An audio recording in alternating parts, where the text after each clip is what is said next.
John chapter 6, verse 53 to 54 says, "Whoever drinks my blood and eats my flesh remains in me, and I remain in him." That means that food is very important.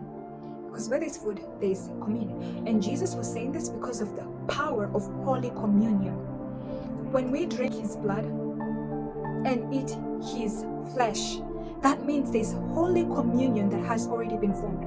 And in the presence of this food that we eat, that we partake in, the covenant between us and God is being made strong.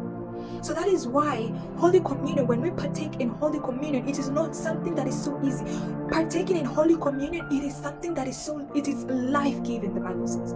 It is life-giving. It breaks down, it cuts off any kind of covenant that any person may have partaken in, and it puts you in covenant with God. It seals the covenant between you and God when you physically partake in the Holy Communion. When a generation or a family or a person starts dreaming that they are eating in the dreams, they don't understand why.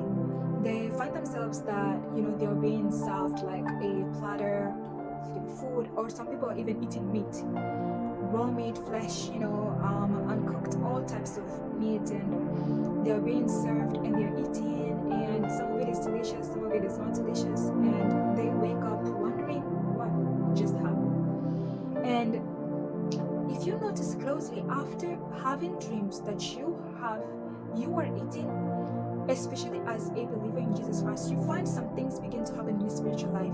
The zeal, the hunger and thirst that you had for God begins to die down.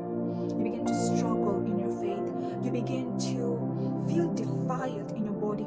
You begin to feel so many unusual things. You begin to attract misfortune even when there was none. And that is why you have to pay attention to your dreams, especially if you're eating in the dreams. Understand, while the food that you are eating in the dream is the food that has already been offered to the gods. It has already been offered to the enemy, right? As a sacrifice, and then given to you to eat.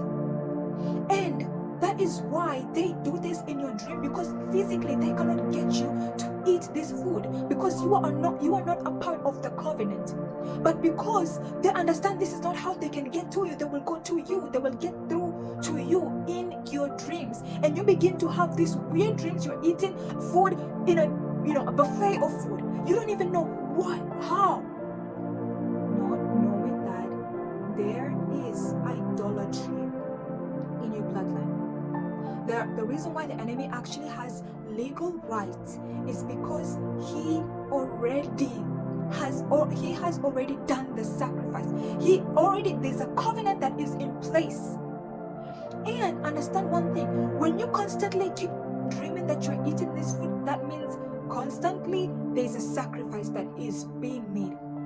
In the darkness, in the spiritual realm, understand there's a sacrifice, there's an offering that is being given there.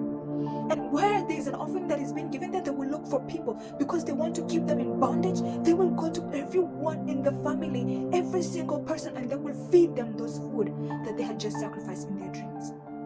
So after dreaming that you are eating, it is so important for you to go before God. And to come out of this, you have to be able to come out of this idolatry that is in your family. You have to separate yourself. When you understand that in your bloodline there is idolatry, in your bloodline there is unusual, the enemy has legal rights in your bloodline, you are a part of it. So it is your job to be the one to separate yourself from that altar, to separate yourself, or else you will go down just like the rest of them.